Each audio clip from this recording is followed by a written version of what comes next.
Oi, pessoal do Café com Leitura e Você. É muito bom ter você aqui comigo novamente, ouvindo esse livro tão bom, né? Que abençoa tanto a nossa mente.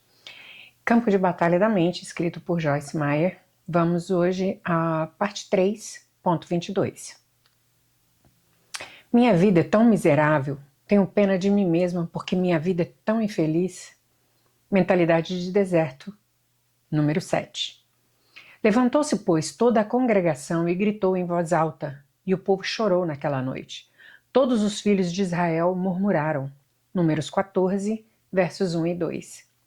Os israelitas se sentiam extremamente com pena deles mesmos. Cada dificuldade se tornava uma nova desculpa para se afundarem em autopiedade. Lembro-me do que o Senhor me falou durante uma das minhas festas de autopiedade. Ele disse: Joyce, você pode ser lamentável ou cheia de poder, mas você não pode ser as duas coisas. Este é um capítulo pelo qual não quero passar rapidamente. E é vitalmente importante entender que não podemos acolher certos demônios de autopiedade e também andar no poder de Deus. Consolem-se e edifiquem-se uns aos outros. Consolai-vos, pois, uns aos outros e edificai-vos reciprocamente, como também estáis fazendo. 1 Tessalonicenses 5:11. Foi-me difícil abrir mão da pena, mas eu a havia usado por anos para me confortar quando estava sofrendo. No instante em que alguém nos fere, em que experimentamos desapontamento, o diabo nomeia um demônio para nos cochichar mentiras sobre como fomos maltratados cruel e injustamente. Tudo o que você precisa fazer é ouvir os pensamentos se precipitando em sua mente durante tais ocasiões e perceberá rapidamente como o inimigo usa a autopiedade para nos manter em escravidão. A Bíblia, entretanto, não nos dá liberdade para sentir pena de nós mesmos. Em vez disso, devemos encorajar e edificar uns aos outros no Senhor.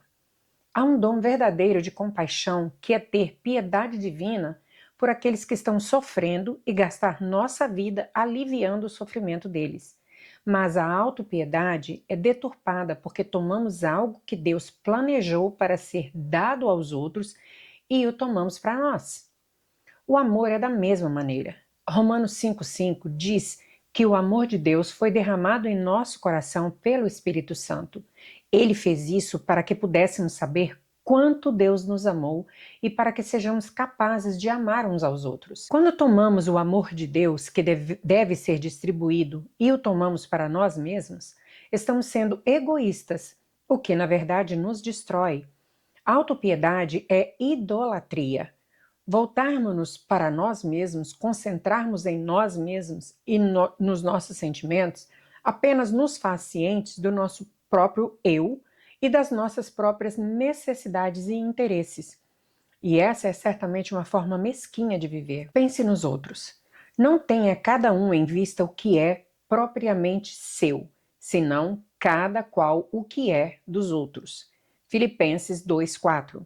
Recentemente, um dos nossos compromissos de palestras foi cancelado inesperadamente. Era o que eu estava aguardando com mais interesse e, inicialmente, fiquei um pouco desapontada. Houve um tempo em que um incidente como esse teria me atirado em uma crise de autopiedade, crítica e julgamento da outra parte e todos os tipos de pensamentos e ações negativas. Tenho, desde então, aprendido a, nesse tipo de situação, simplesmente ficar quieta. É melhor não dizer nada do que dizer alguma coisa errada. Quando me senti silenciosamente, Deus começou a me mostrar a situação do ponto de vista das outras pessoas envolvidas. Eles não tinham conseguido encontrar um local para realizar o encontro. E Deus me mostrou como isso lhes causou desapontamento. Eles estavam contando com o encontro, aguardando com grande expectativa e agora não poderiam tê-lo. É surpreendente como podemos nos manter fora da autopiedade se olhamos para o lado da outra pessoa e não apenas para o nosso. A autopiedade é alimentada ao pensarmos apenas em nós e em ninguém mais. Nós, literalmente, exaurimos-nos algumas vezes tentando ganhar a simpatia. Sim, A autopiedade é a maior armadilha e um dos instrumentos favoritos de Satanás para nos manter no deserto. Se não formos cuidadosos, poderemos, na verdade, nos tornar viciados nela. Um vício é alguma coisa feita como resposta automática a algum estímulo, um padrão de comportamento aprendido que se tornou habitual. Quanto tempo você gasta com autopiedade? Como você responde aos seus desapontamentos? Um cristão tem o privilégio raro quando experimenta desapontamento. Ele pode ser reapontado, redirecionado. Com Deus há sempre um novo começo à disposição.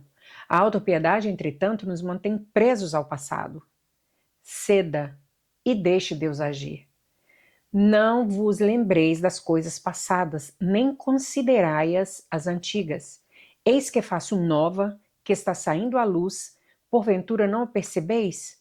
Eis que porém um caminho novo no deserto, eis que porém um caminho no deserto e rios no ermo. Isaías 43, 18 e 19. Desperdicei tantos anos da minha vida tendo pena de mim mesma. Era um daqueles casos de vício.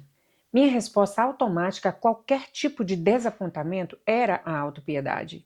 Satanás imediatamente enchia minha mente com pensamentos errados, e sem saber como pensar sobre o que estava pensando, eu simplesmente pensava em qualquer coisa que vinha à minha cabeça. Quanto mais pensava, mais conduída me sentia. Frequentemente conto história dos anos iniciais do meu casamento. Todo domingo à tarde, durante a temporada de futebol, Dave queria assistir aos jogos na televisão. Se não fosse a temporada de futebol, era alguma outra temporada de bola. Dave gostava muito de tudo isso e eu não gostava de nada. Ele gostava de qualquer coisa que envolvesse uma bola pulando e podia ser tão facilmente envolvido por alguns esportes que nem mesmo se dava conta de que eu existia. Certa vez, parei diante dele e disse claramente: Dave, não me sinto nem um pouco bem. Sinto-me como se fosse morrer. Sem levantar os olhos da tela do televisor, ele disse: Ah, que bom, querida. Passei muitas tardes de domingo com raiva e com autopiedade. Sempre limpava a casa quando ficava irritada com Dave. Agora sei que estava tentando fazê-lo sentir-se culpado por se divertir enquanto eu estava infeliz. Eu costumava andar pela casa com raiva, batendo portas e gavetas, marchando para dentro e para fora do cômodo em que ele estava, com o aspirador de pó na mão, fazendo um grande barulho de como estava trabalhando duro. Eu estava, claro, tentando atrair a atenção dele, mas ele quase não me notava. Eu desistia, ia para os fundos da casa, sentava-me no chão do banheiro para chorar. Quanto mais chorava, mais pena de mim eu sentia. Deus me deu uma revelação anos mais tarde sobre por que uma mulher vai ao banheiro para chorar. Ele disse que é porque é um grande espelho lá e depois que ela chorou por um longo tempo, pode ficar em pé e dar uma longa olhada para si mesma e ver como ela realmente parece lamentável. Ai, que piada! Algumas vezes eu parecia tão mal quando via minha imagem no espelho que começava a chorar de novo. Finalmente fazia meu último e pesaroso passeio pela sala de estar em que Dave estava, andando vagarosamente e muito deploravelmente. Ele, ocasionalmente, olhava-me o tempo suficiente para me pedir um chá gelado se eu fosse à cozinha. A verdade é esta: não funcionou. Exauri-me emocionalmente, frequentemente acabando por me sentir fisicamente doente por causa de todas as emoções erradas que havia experimentado durante o dia. Deus não vai libertá-lo pela sua própria mão, mas pela dele. Apenas Deus pode mudar uma pessoa. Ninguém, exceto o poderoso, poderia ter desencorajado Dave de assistir a tantos esportes como fazia. À medida que aprendi a confiar no Senhor e a parar de me revolver em autopiedade quando não conseguia as coisas do meu jeito, Dave realmente adquiriu mais equilíbrio no que diz respeito a assistir eventos esportivos. Ele ainda os aprecia, e agora isso realmente não me incomoda. Apenas uso o tempo para fazer coisas do que eu gosto. Se quero ou preciso mesmo fazer uma outra coisa, peço a Dave com doçura, não mais com raiva. e na maioria das vezes ele se mostra pronto a alterar os seus planos. Há, entretanto, aquelas vezes, e sempre haverá, em que não consigo fazer como quero. Assim que sinto minhas emoções começarem a subir, oro. Ó Deus, ajuda-me a passar nesse teste. Não quero rodear esta montanha nem mesmo uma vez mais.